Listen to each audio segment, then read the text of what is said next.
Chapter 2. Thomas had imagined it happening countless times. What he would do, what he would say. How he'd rush forward and tackle anyone who came in, make a run for it, flee, escape.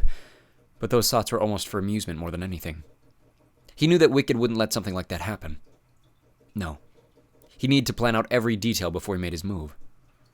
When it did happen, when that door popped open with a slight puffing sound and began to swing wide, Thomas was surprised at his own reaction. He did nothing. Something told him an invisible barrier had appeared between him and the desk, like back in the dorms after the maze. The time for action hadn't arrived. Not yet. He felt only the slightest hint of surprise when Ratman walked in, the guy who told the Gladers about the last trial they'd been forced on, through the scorch.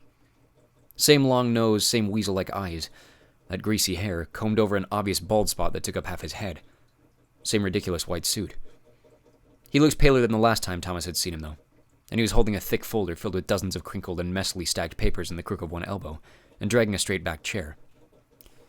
"Good morning, Thomas," he said with a stiff nod. Without waiting for a response, he pulled up the door shut, set the chair behind the desk, and took a seat. He placed the folder in front of him, opened it, and started flipping through the pages.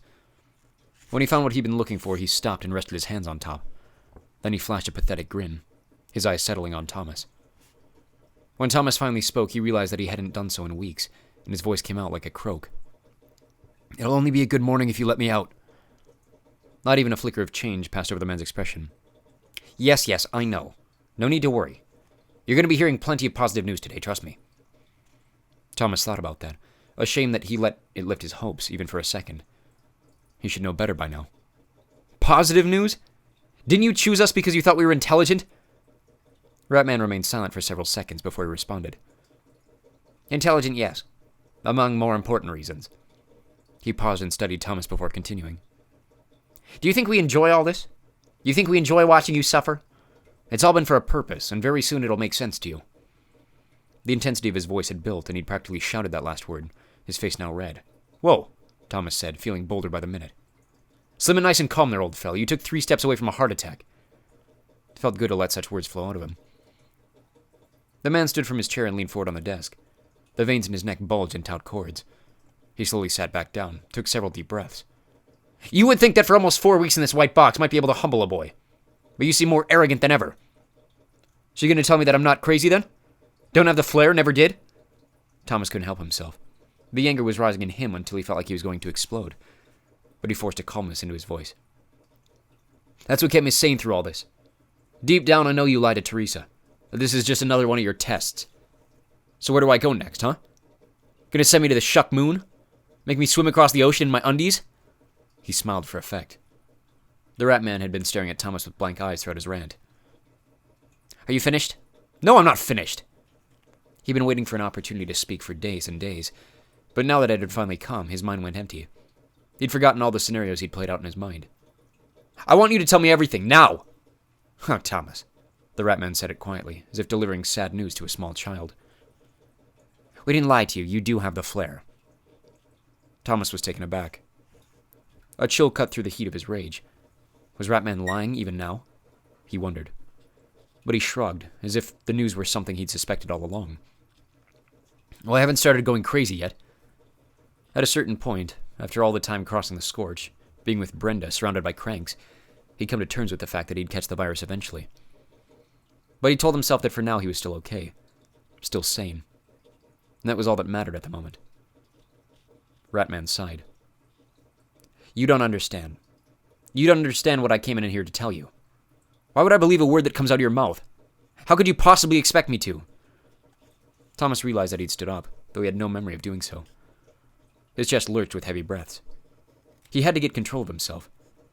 Ratman's stare was cold, his eyes black pits. Regardless of whether this man was lying to him, Thomas knew he was going to have to hear him out if he ever wanted to leave this white room. He forced his breathing to slow. He waited. After several seconds of silence, his visitor continued. "Look, I know we started on the wrong foot. I know we lied to you, often. We've done some awful things to you and your friends, but it was all part of a plan that you not only agreed to, but you helped set in place. We've had to take it a little farther than we'd hoped in the beginning.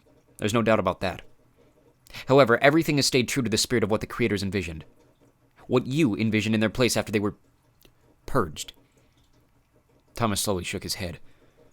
He knew he'd been involved with these people once, somehow, but the concept of putting anyone through what he'd gone through was incomprehensible. You didn't answer me. How can you possibly expect me to believe anything you say? He recalled more than he let on, of course.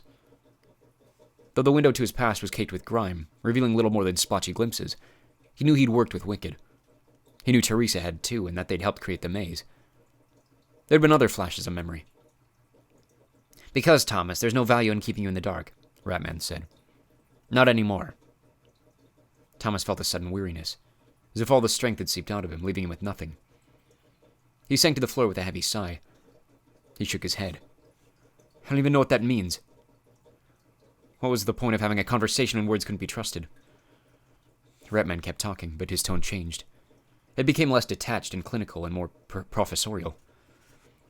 You're obviously well aware that we have a horrible disease eating the minds of humans worldwide. Everything we've done up till now has been calculated for one purpose, and one purpose only. To analyze your brain patterns and build a blueprint from them.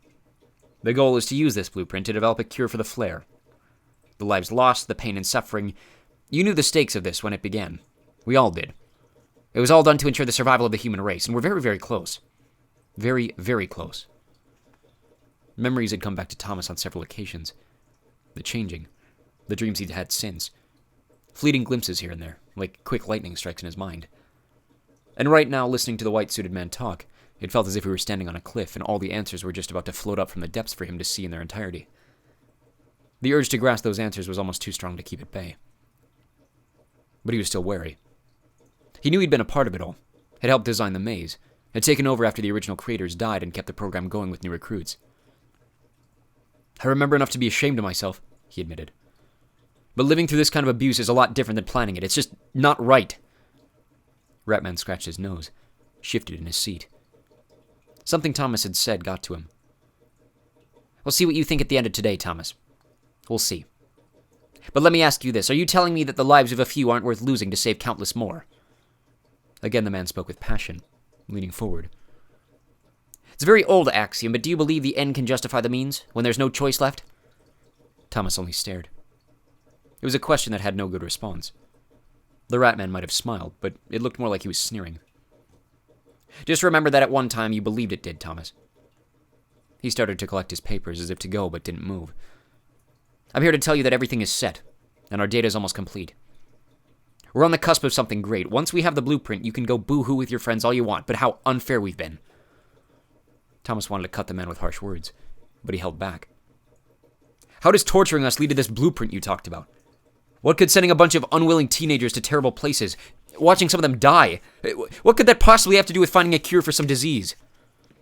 It has everything in the world to do with it. Ratman sighed heavily. Boy, soon you'll remember everything, and I have a feeling you're going to regret a lot.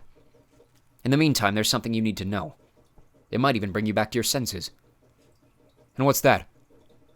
Thomas really had no idea what the man would say. His visitor stood up, smoothed the wrinkles out of his pants, and adjusted his coat. Then he clasped his hands behind his back. The flare virus lives in every part of your body, yet it has no effect on you, nor will it ever. You're a member of an extremely rare group of people. You're immune to the flare. Thomas swallowed, speechless. On the outside, in the streets, they call you people Munies, Ratman continued. And they really, really hate you.